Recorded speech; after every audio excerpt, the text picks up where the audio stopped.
Good afternoon, everyone. Welcome to another WBL Institute session. We just appreciate you guys taking the time, spending the time with us on another Wednesday.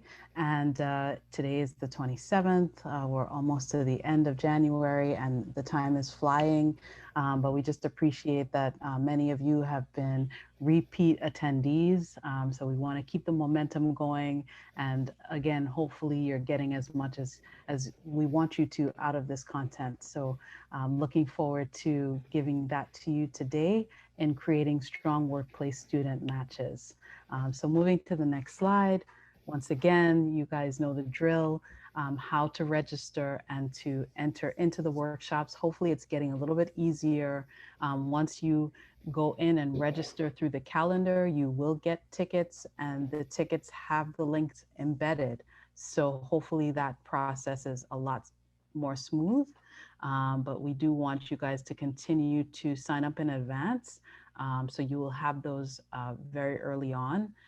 We do have more sessions coming, 2 more in February, and then 4 coming up in March to round out this particular quarter of offerings. So we do encourage you to just go in and take a look and register as early as possible.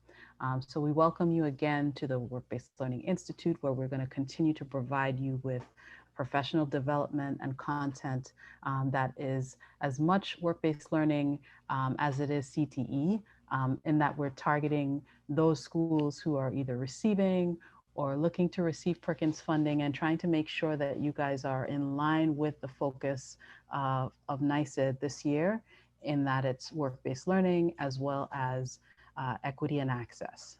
So those are our themes right through for the year. Moving forward to the next slide, today's agenda, we're going to just briefly go over the norms as usual, introduce the team that is facilitating today. You guys are going to get a really, fun-filled but also content-packed presentation. We will have breakouts, and then we're going to close out as usual with the exit survey and what's coming next.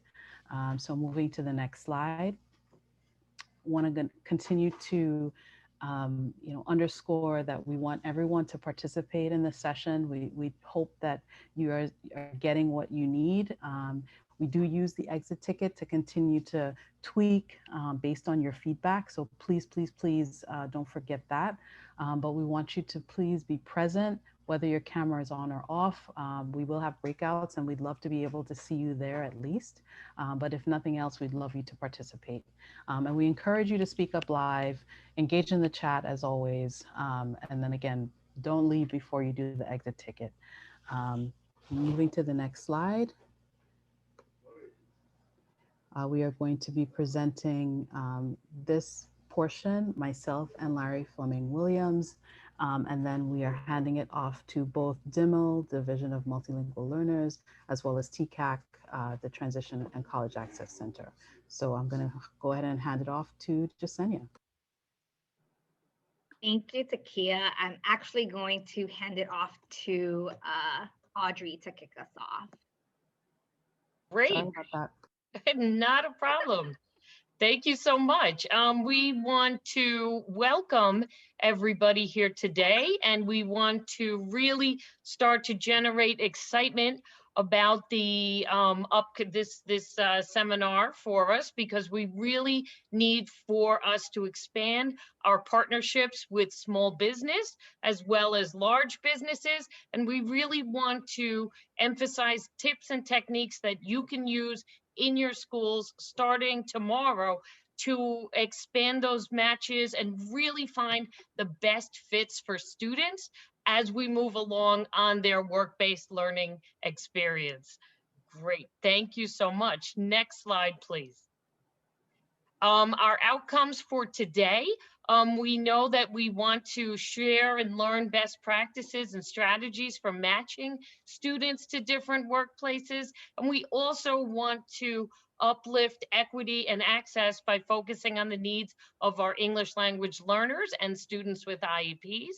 We want to share with you resources for really good workplace matches and share those best practices that you have developed on your own in your school buildings to share what's working for your students. And we know our populations are very dynamic and they're evolving every day. But we want to share that partnerships are an invaluable resource that can increase a student's work-based learning experience. In developing and sustaining those partnerships, that's where the work gets challenging. This session is going to focus on best practices and strategies for building those partnerships for your multilingual learners as well as for your students with IEPs. Next slide, please. So from the Transition and College Access Centers, we know that we want to do our best to expand those linkages for students when they leave our settings. This is our mission and vision here. We've got the alignment. Everything that we're talking about in the mission is aligned to CTE programs, mainly being centered on good outcomes for life after high school. We know that good transition outcomes are a living wage career, starting out perhaps in a New York City union, gaining entry level and employment with within your CTE field, and where the employer might wind up paying for necessary certifications and or college training in that field. Positive transition in your post-secondary life as a student with an IEP who may be involved in a CTE program means that those students are able to take full advantage of your articulation agreements that your school may have with college programs, which establish students on the trajectory to finish a college program or a vocational program quicker than their peers to give them that edge once they get into the workforce. In terms of our vision is to provide CTE teachers with PD that speaks to their experiences, your concerns, and the reality of industry partner development.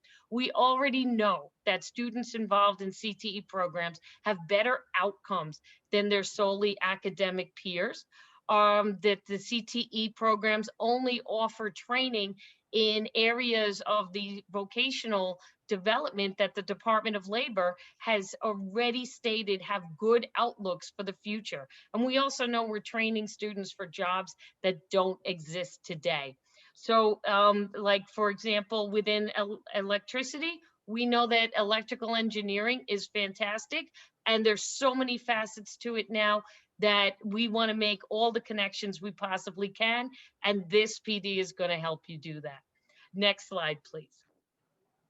Where's the turtle?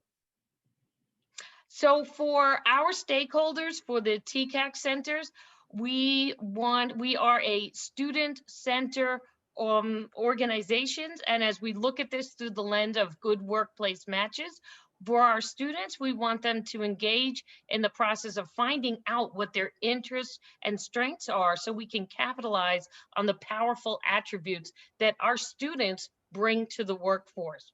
For families, our goal is to keep them informed and receive their consent for and agreement for every step of that work-based learning process.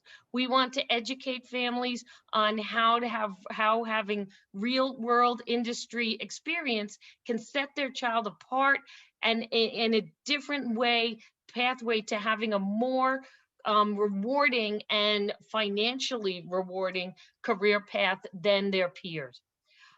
This training will also support school staff on how to give guidelines to maximize their student matches. We also work with CBOs such as Access VR, for example, Bridges to Work, to provide outside school support with students' vocational growth. We support business entities in their need for a well-prepared workforce who comes into their industries with industry level skills and the preparation to do the job well.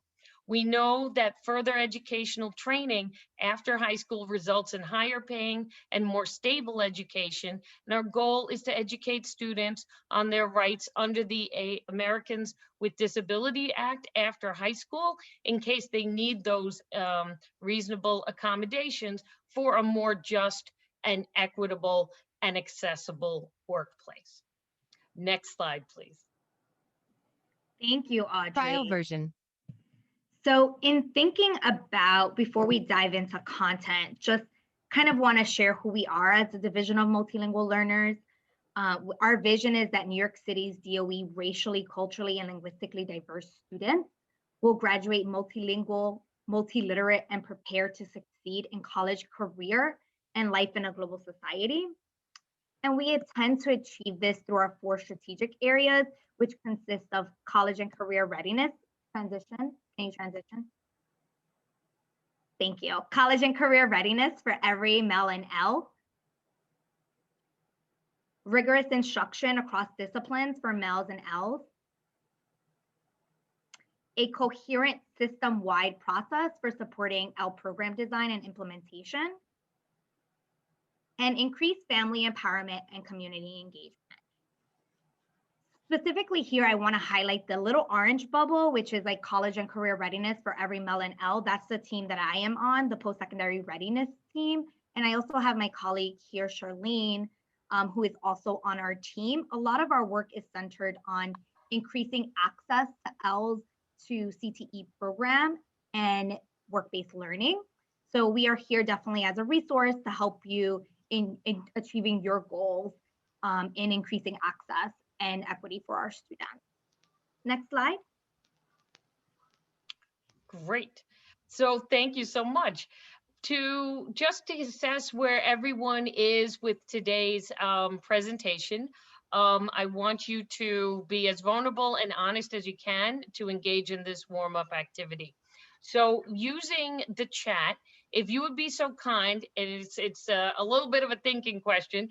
Can you share a 1-word response that describes a strong, positive student workplace match for your school? So just take a moment and think about, if you had to describe a wonderful workplace match in 1 word, what word would you use? Could you please enter that in the chat? And you can go ahead and do that right now. Oh, look at that, Kenneth. Welcoming, safe, supportive, lovely, lovely, motivating, awesome, dynamic, engaging. Wow, wow. So this wasn't that hard because you're all educators. You already know. This is fantastic. Thank you, thank you, thank you.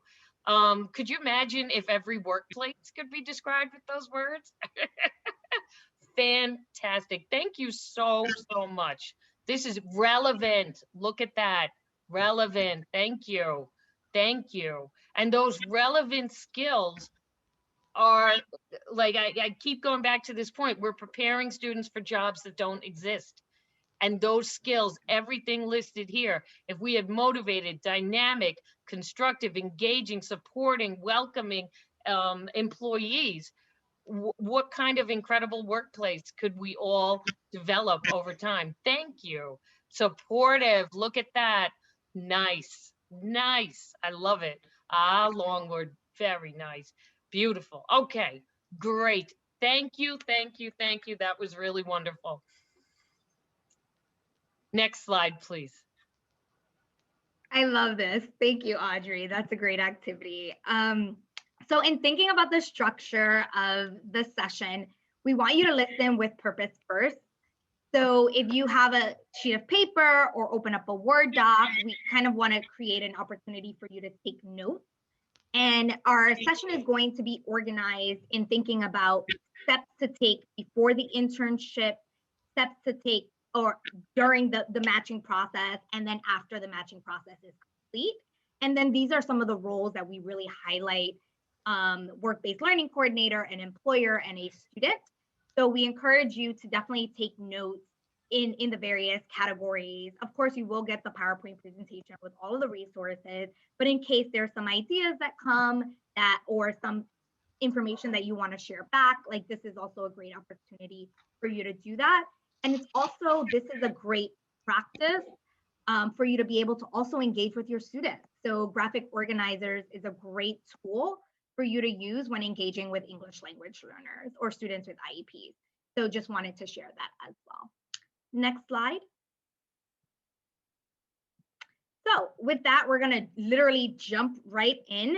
And today's session is really discussing strong workplace student matches. And as I said, we're going to go through the various steps, the before process, the pre-work that needs to happen, that matching process and what that looks like, and then the after support in order to ensure a high quality match. It's all of them are functioned together. One cannot happen without the other. They're all really important in order to create this successful match. I also want to acknowledge, and Audrey will talk a little bit more about this, but we had definitely had some opportunity to interview, thanks to Grant Associates and some other partners that we have. We were able to interview some employers, some students, and some intermediaries. So this is actually the resources that, and the feedback, suggestions, and strategies that were that came out of some of those conversations as well. Next slide.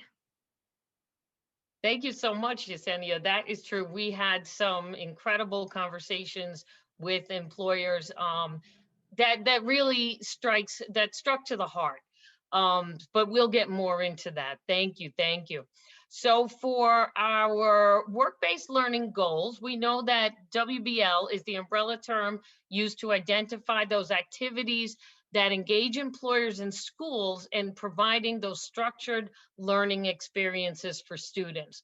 We know that your detailed information, which as WBL teachers, you already have scrutinized the work-based learning manual.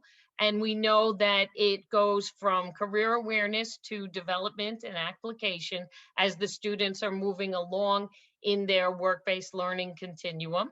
And sometimes in schools, you may have, as Yesenia alluded to, you may have other organizations supporting you in your endeavors, such as Grant Associates, who kind of work as that intermediary job developer.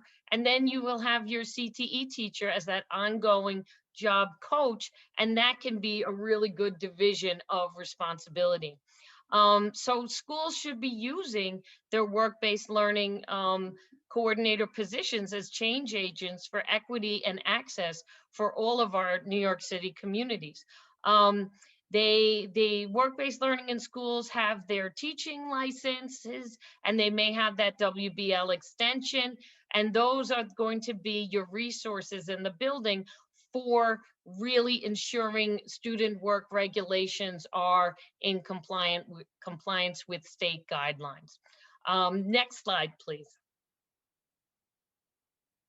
Okay, so when we're thinking about the foundational steps for planning those WBL experiences, you want to know your shared mission and vision in alignment with your school, in alignment with your district, and set up those structures for shared planning, action, and reflection. You want to be sure that you're keeping all the stakeholders up to date with any movements that are being made in terms of developing partnership.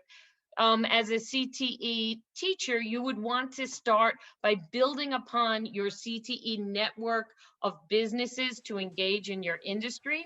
And if that means that you want to really connect with those folks you used to work with to see what are the next steps going. The WBL experiences are not just for developing the CTE skills, because you have students who are incredible in their trade and really need to work on their soft skills. So the goal is to develop those broad transferable skills. And as Yesenia said, all of the links in the PowerPoint will be sent to you for further resources. So you emphasizing the learning part of that component so the students can learn from their mistakes. And then you want those to create the opportunities for continuous partnership to be sustainable should you ever leave the position. And those entry-level work-based learning tasks should be customized to meet the needs of each student. And each student is going to be different. Sometimes you may want to say, you know what, I'm going to match a student with an industry peer, such as another student, maybe a senior and a sophomore or a senior and a junior, and that'll provide extra support and learning opportunities for both parties as entry-level employee and manager. So this way your student who's more proficient in trade is picking up the soft skills of how do they work with and manage another student.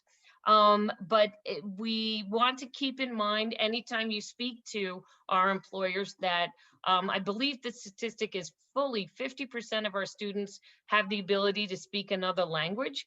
So keep uplifting the concept of neurodiversity as represented in the workplace and multilingualism of our students to businesses. Where else but in New York City schools are you going to find this type of talent? You're not. So you want to keep that in mind as you're having every conversation with your potential partners. Next slide, please. Okay, so I think we're looking at one back. Industry perspective. Beautiful. Thank you so much. So for the industry partner perspective, when we had our conversations with industry partners, the partner insights were beautiful. They were delighted to work with our students, and they really felt the young people's enthusiasm build their own internal fire and passion for their industry. They loved the increased international presence with the diverse New York City student population. They thought it was great that they had students working in their industries from all over the world. And it gave them insights many times to current social media patterns of young people, which can impact their own marketing. Mainly like, tell me how I can use TikTok, for example, to leverage that as a platform for my business.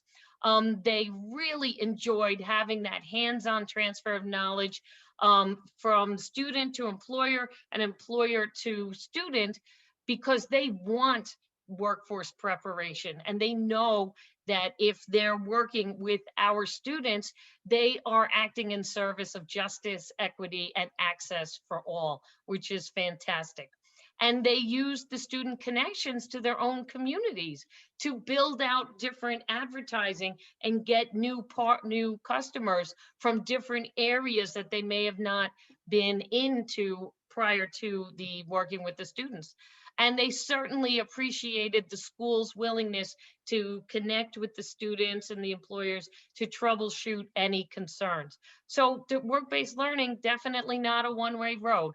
Industry partners benefit greatly from the student experiences, and they can certainly publicize the wonderful work that they're doing with the students as it relates to the different stakeholders, as long as everybody signed their media consent form. Next slide, please. All right. So before we give away our secrets, we want to hear your secrets. No, I'm kidding. We do want to hear from you guys.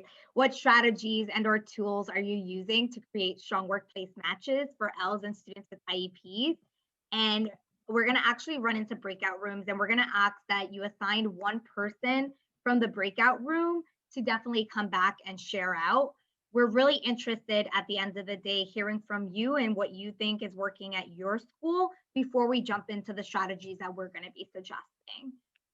I dropped into the chat kind of the instructions so that way you can use that when you get into your breakout room. And I think you're queuing them up, Larry? Yep, I actually am doing that right now. They should be moving in 1 second. Thank you, Takia. Everyone is back. So if we can go to the next slide, definitely want to hear from the group. I agree with Cheryl. Like I got caught off too. There was somebody who we wanted to talk in my group and we didn't get a chance to. So definitely want to hear from the larger community if they're interested in sharing any best practices, strategies, tools that they're currently using to support workplace matches for ELs and students with IEPs.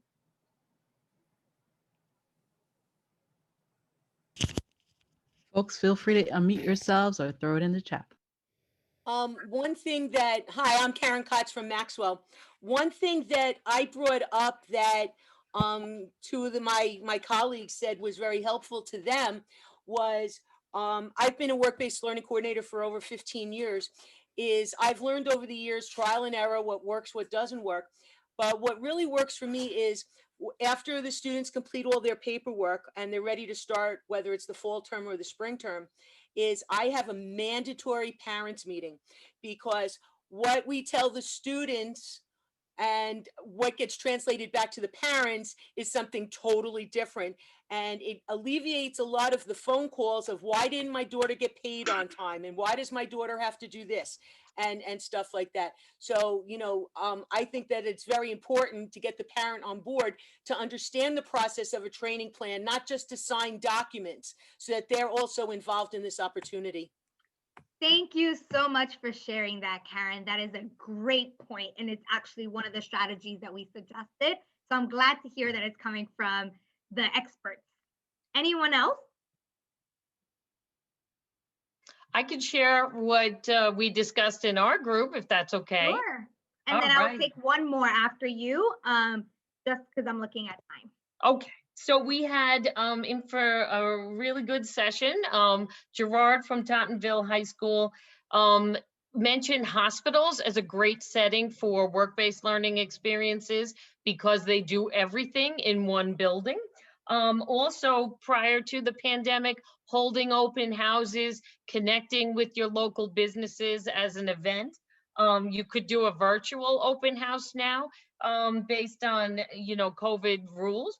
And definitely he and Wendy from Brooklyn Tech talked about the strength of the alumni network, where students may come back to you as a work-based learning coordinator and say, hey, have you heard of anything for young adults? And then once they get to their job, they call back and say, hey, do you have any kids? Because we need some more help here, which is kind of fantastic. Mara from Bridges talked about really investigating work-based learning matches and partners for her students, for her ELs who may be engaging in work-based learning, but may not have all the documents together. And they wanted to really find those matches and investigate and make sure that those partners were aware of what attributes the students were bringing and how they could work best. So it was pretty fantastic. We had a great session. Thank you so much. I'm actually not going to I'm looking at time and we have a lot left to cover. So I'm going to close out there. However, please feel to drop your strategies into the chat as we continue to go on. I love the idea of the alumni network. That is not something that we had included in the deck. So I definitely love that and want to figure out where we can put that for the future. But please continue to share your expertise in the chat. We definitely want to hear from you. Next slide. Oh, sorry, the slide before this. So in thinking about, in order to address individual needs of students, a one-size-fits-all approach does not work. So today we're really going to explore there are strategies that can be used to better meet the needs of our English language learners and students with IEPs. And we're going to talk about that throughout the various process. So in this area, we're going to talk about the steps before creating the internship match for English language learners and students with IEPs. And if you see the next slide, it's really about identifying work sites first. So if you go to the next slide, you'll see, this slide, sorry. You'll see that revisiting building effective partnerships for ELs and students with IEPs. This is a session that Audrey and I actually led in December. So we put that in there for you to be able to kind of leverage those resources on your own time and review the deck.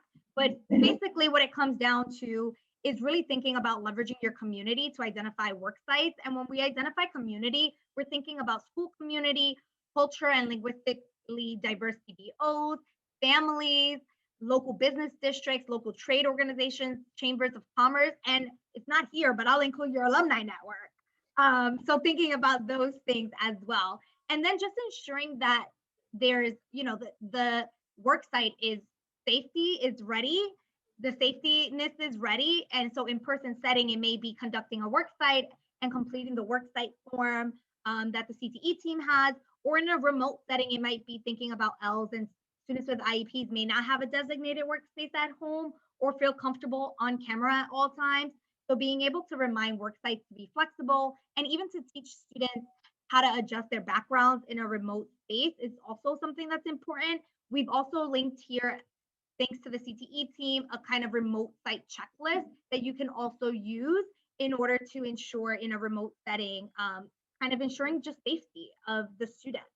And then in thinking about identifying work sites, something that I really want to uplift is thinking about identifying work sites or CBOs, whether paid or unpaid, who are willing to offer potential stipends for students who are undocumented.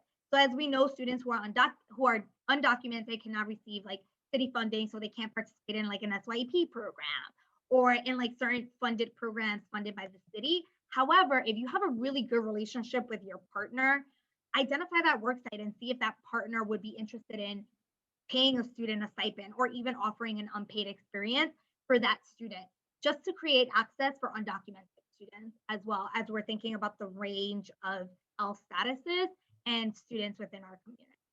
Next slide. So with this, we also want to think about, before creating a workplace match, like what's that pre-work? It's really about screening employers.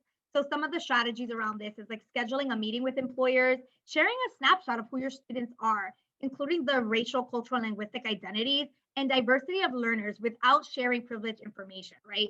So we know that you can't divulge information of IEP status or information in their IEP, but being able to uplift and highlight that your community consists of these various learners and what that means for them in an internship experience, it can be super helpful for an employer. Also provide an overview of the internship, participation expectations, and student responsibilities. Gather information from employers to create a worksite profile, which you'll see a sample link there, which has tons of information from like location to roles and responsibilities to qualifications to, how to highlight multilingualism if they do in their workplace, thinking about diversity and inclusion efforts. So thinking about ways to gather information from the employers as you're thinking about creating that match. And also supporting employers with creating structures that benefit students, employers, and workplace supervisors. So consider something like incorporating scaffolded learning throughout the student experience. So, all learners learn very different, which we'll talk about it in another session in sometime in March, supporting diverse learners in the workforce. But like thinking about what does that scaffolded learning potentially look like throughout the internship experience. And also thinking about identifying other staff members besides the supervisor who may align to the student's interests, to their culture, or to their race, or even to their linguistic language in order to serve as mentors or additional supervisors. And then create opportunities, especially in this remote setting, for asynchronous and synchronous tasks. Next slide. So we were thinking about our students and when we're screening employers, we do want to let the employers know that for many of our students, this is going to be the students' first real job experiences. And we want to remind everyone, and we can take just a second to remember our own first jobs and skills that we picked up within that work experiences that helped shape people to become the professionals that they are today. So we want to emphasize the students' eagerness and their excitement about engaging in the skills that they've started in their areas of interest. You want to share with the employers that New York State, in terms of educating our students, is very clear with the CDOS standards that they're taking workforce development seriously in the high school setting, as well as from the K to 12 experience.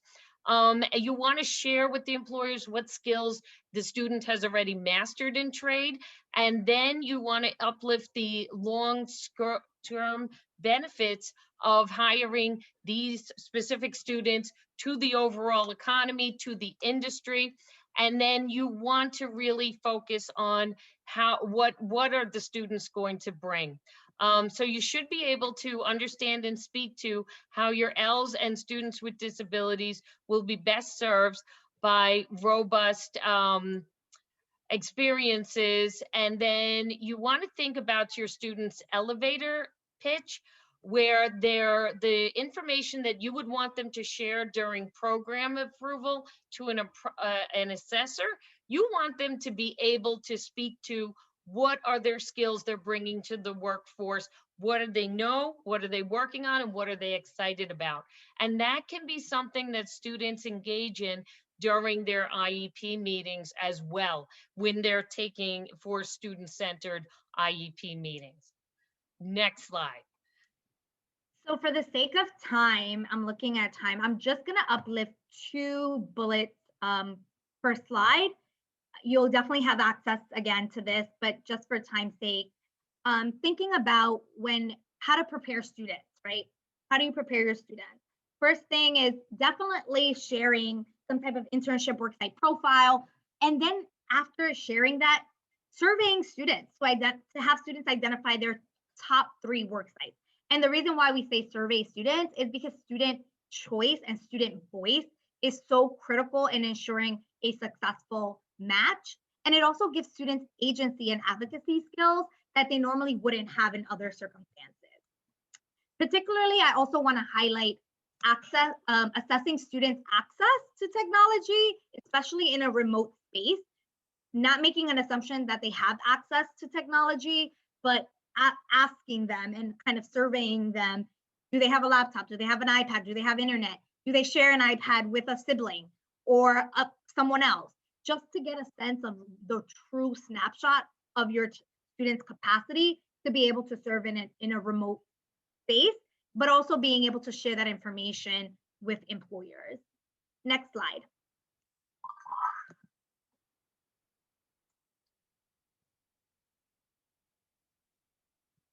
Audrey, this is you.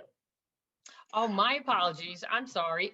So we want to think about creating those strong internship matches.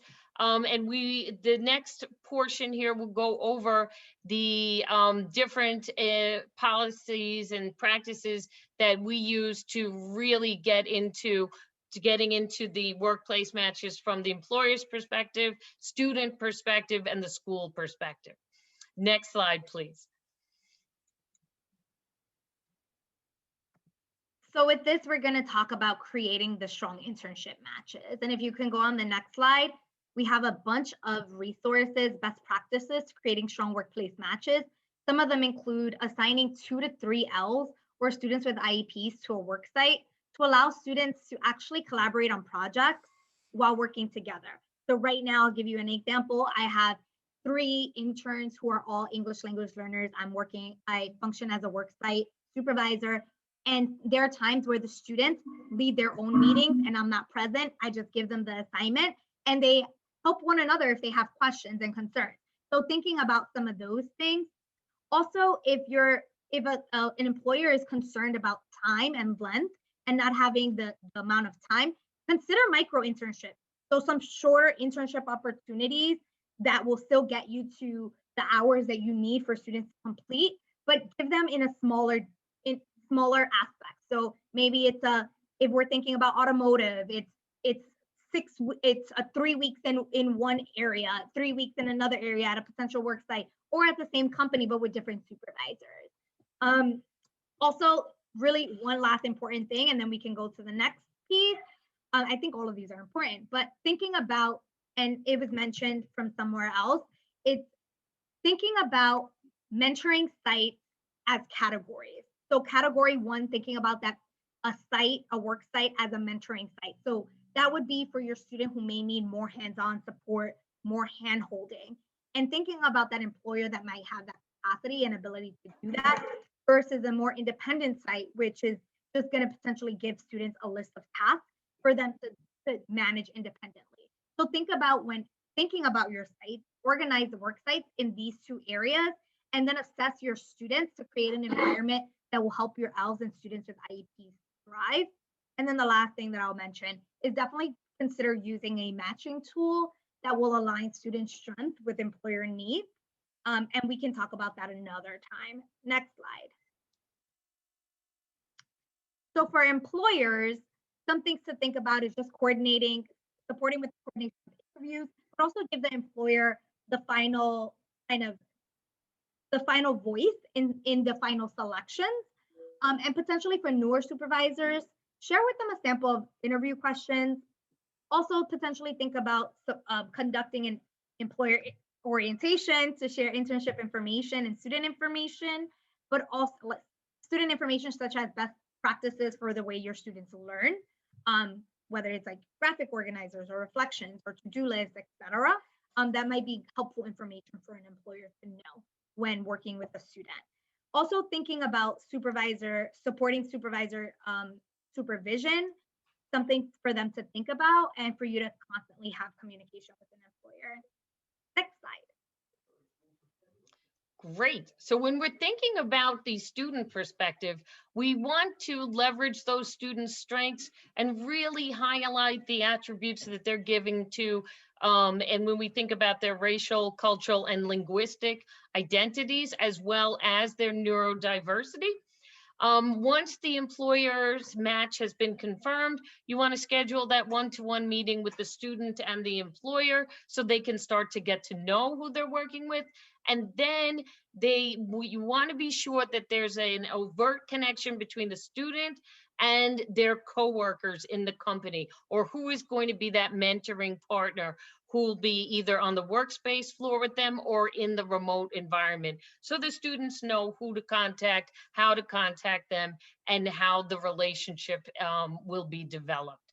Next slide. Audrey, sorry, before going to that next slide, just something that I want to really emphasize and reiterate is like when thinking about that matching tool and aligning employer needs with student strengths, it's like the leveraging students' strengths, like for example, racial, cultural, and linguistic identities. Let's use the example that we talked about earlier, which was really around like, let's say an investment banking a firm in the Bronx that has a high Spanish population. Like that student who speaks Spanish might be a great asset to that company, and being able to think about that match by leveraging that student's linguistic strength is a way to create a positive match. So just wanted to reinforce that. Next slide. So now we're thinking about creating after we've created the internship match for our ELL students and our students with IEPs, how are we capitalizing on that relationship and growing it? Next slide, please. Okay, so for once with the CTE teachers, the teachers of trade, we really want to create that check-in with the CTE teacher. How is it going? What's going on? What are some of the challenges and the successes? We included an internship cycle evaluation. Then we want to be sure that the experience is really giving them that customized training, and they're utilizing the new technologies for the industry as best they can. And then the CTE teacher can support the supervision of the visit with regular communications as they see fit. Next slide, please. So in thinking about like the employers, definitely thinking about motivating employers and students to revisit the training plan together and to adjust the plan to include any like learning accommodations that students may want to include and student goals that they may have. And we know that using CTS, the new tracking system, it might look different and maybe you may not have the ability to be able to have them revisit that plan. It could be something as simple as having them create SMART goals throughout the internship process. This is a great opportunity for the employer and student to one, build a relationship, but also to also reiterate that student voice and ensure that the employer is able to support the students with the areas that they want to grow in. So I think that that's a really, really good practice, because it may in addition to the training plan, students may have other goals that they want to work on. So it's always great to hear their feedback and thoughts. And yeah. And then in terms of definitely thinking about assisting supervisors in creating structures, we always recommend a minimum of 2 days. However, depending on the front loading that a student might need, they might need as much as like 4 days for the first 2 weeks, something to that effect. So being able to ensure and communicate to employers or see if they are flexible in that in order to create supportive environments for Ls or students with IEPs, especially in a remote setting. I've identified a larger lift that needs to happen on the employer end to support student needs given this remote space. So it may be, having a real transparent conversation about these are who your students are and these are the needs that your students have to ensure that the employers are able to address them.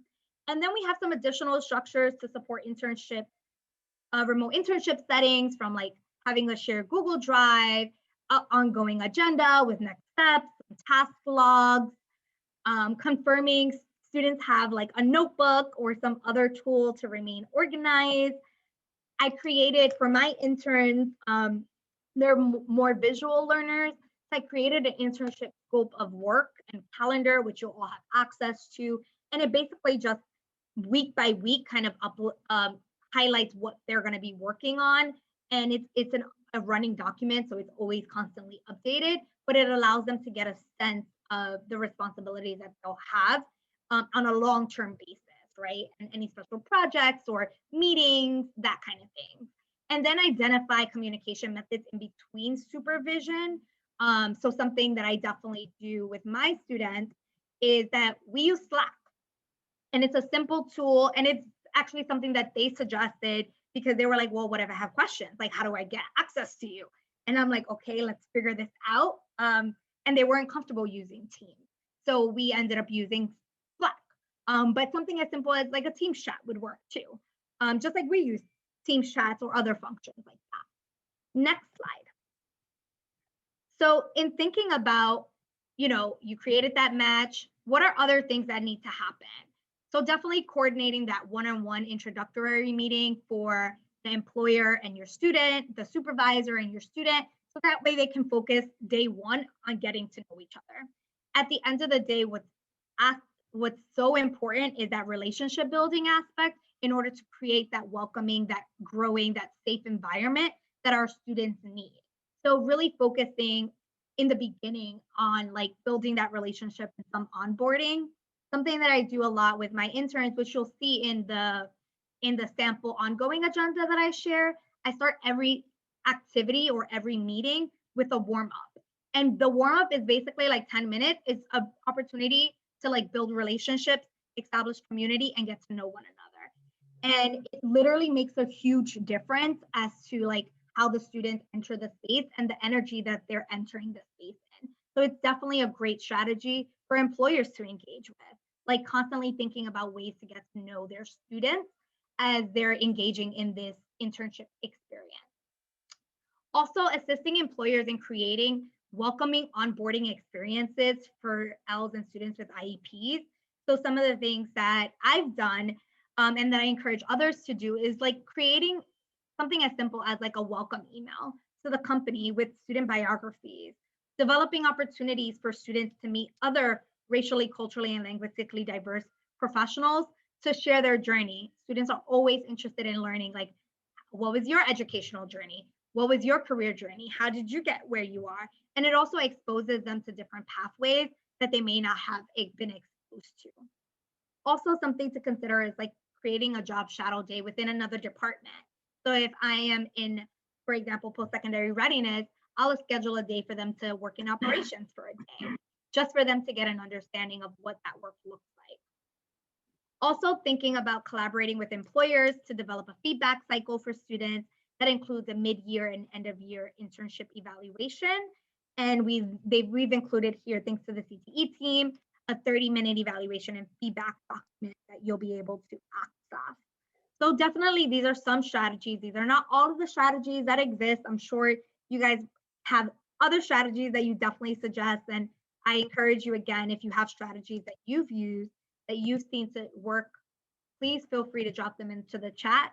This is a learning community and we're hoping that we can all learn together, right? Definitely, I must say that for me, functioning as a work site, it's my first time and it's been trial and error. Like I made a lot of mistakes in the beginning and I had to quickly learn, like, that's not how my students learn. And it was only by making those mistakes and identifying, oh, maybe my message wasn't clear, or oh, they have to do X, Y, and Z differently. I have to actually show them an example and walk them through what a biography is, not tell them to write a biography and send them a sample and expect them to understand that a biography is in third person and not in I statement. Like just something as simple as that. Like those are opportunities for learning as an employer and as a supervisor. So that's okay too. And that's real conversations to be able to have with your employers as well. Next slide. Okay, great. Am I coming through clear? I'm hearing a lot of feedback. Okay, all right. We can hear you. It's lovely, thank you. So after you create those internship matches in your ongoing supportive students, you want to provide that structured student reflection connected to different graphic organizers, and we put in the links for you in the slides, for both the individuals and the groups during, before, and after the internship experience, because sometimes when you have time to process, you realize, like, I really learned more than just the trade. There was so much more wraparound services that I learned and received. You definitely, as Yesenia pointed out, just grabbing a notebook, and I show the kids, this is my notebook. I bring it everywhere. It's at home. It follows me. So you really want to get whatever the device is or the object is that you take those notes and you use it, and it's a living document or documentation. That is a great skill set to pass on to the students. Then the time management and the goal setting, because we want our children to think of long-term goals and short-term goals, and they will then be able to communicate their new and refined skill sets and goals that connect to their industry, and then they'll be able to update their resume to reflect all the new skills that they received. Every student we worked with as a work site for summer youth, every single one of those students can now say, not only was I able to engage in the tasks assigned, I worked remotely, I collaborated online, I used multiple platforms to share information and develop ideas. So our students really did an incredible amount of work, and they should be updating their resumes because they're going to have a richer experience than those who didn't have those opportunities over the summer. Next slide, please. So one of the ways that, if you're interested in having your local TCAC share a disability disclosure seminar with your students, as it pertains to work in the future or in their daily lives, we have the listing of all the TCAC centers in all the boroughs for you. So you can, and you'll get this slide, you can reach out directly to them through their TCAC DOE email, and also check out our sites, because we do have scholarship pages for all students, and we really want to promote your work and what you're doing, and just making the world a better place. So we're very happy to do so. Next slide, please. So take it away, Larry. Thanks, Audrey. Thanks, Zakia. So everyone will receive a copy of today's presentation. In that presentation, you will get the email addresses, so please feel free to reach out to contact DML at schools.nyc.gov or mntcat@schools.nyc.gov. Along with the presentation, you'll also see there's a link for the institution survey, which Takia will drop in the chat box now. Please, please, please fill out the exit survey. This is the only way that we know if the presentations are working and how we can improve on our sessions. Also, there is a link in there for the upcoming Institute sessions that we have from now until the end of March. And as always, we have the resource folder where this video and other resources provided from today's presentation will be made available for everyone. And on behalf of the WBL Institute, myself, Takia, Yesenia, and Audrey, we thank you for your time today, for attending, and we look forward to seeing you at our next presentation. Have a good Larry, afternoon. I was going to say, sorry, I can interject. If folks have questions, I am more than happy to stay around, and Audrey as well. I saw her nod her head. In case you have questions or want to troubleshoot anything, we are definitely here as well. I know we went through the deck mighty fast. But we learned something. We learned something, Yesenia. Now we know our alumni networks. But that, you know, and it was interesting. We were just talking about alumni and what they're doing now. It's really great. So ask us anything. We're right here for you. Yes, the slide, Luis, the slide deck will go out to you as long as you fill in the exit ticket, which is in the chat. Hi, my name is Lori. Hi, I'm Lori. I have a question. You talked about, and I'm all new to this. When you talk about the internships, do you, and I'm looking like in your background, so we have a school and finding internships. Do you do internships within the school, within your school-based programs, like that might be in your school? Like we have Global Kids in our building, or we have a St. John's program in there. Is that something that does that as well? I don't know. You know, it's just what I'm thinking. I can take this one if that's okay. For the training opportunity program, which is run out of the Transition and College Access Center office, we do have schools that have students who are working in the building, and they may be engaging in different work-based learning activities, either with CBOs, community-based organizations, that are in the building, but they would physically be within the same plant. As long as the student is, as if the match is good and they're engaging in, let's say, sometimes it's office work, sometimes it's, you know, as long as it's not always office work, and you really want to look at the student's IEP, and if the child is interested in working in an office setting, that's going to be a great match. If the child is interested in something very different from that, you would want to find the best workplace match for that child. Thank you so much, because my CTE program is entrepreneurship, and this is my first year doing this. Okay. So, you know, I just, you know, when I think about it, like, especially now, it's really hard for our kids just getting, you know, online. And I have a very live 10th grade class that I can't wait. I mean, that I'm building, and I can't wait to get them into these kind of environments. Because, but I find typically out of a program, how many kids do typically get placed in work-based learning, I guess? Internships. It really, like for the training opportunity program, it depends on how many, like right now this year, it's a little different because it was a lottery, but we are currently serving 230 students in the borough of Manhattan. Last year, I think we had for our work-based learning program over 1,000 students. So it really depends on the school and the capacity. And like, for example, the training opportunity program is exclusively for students with IEPs. This one is, okay, that's awesome. Okay, great. So this one is just exclusively with IEPs or MLL learners, right? This particular session had information Is- for Right. multilingual learners and students with IEPs, but everything we spoke of here can be applied to students in general education as well. Terrific. Great. Let me finish that link, and I'm glad someone posted it because it wasn't in there of today's session, wasn't in the calendar. Thank you so Okay. much for taking the time to answer my question. I do Of course. appreciate it. Thank Absolutely, you, our Lori. pleasure.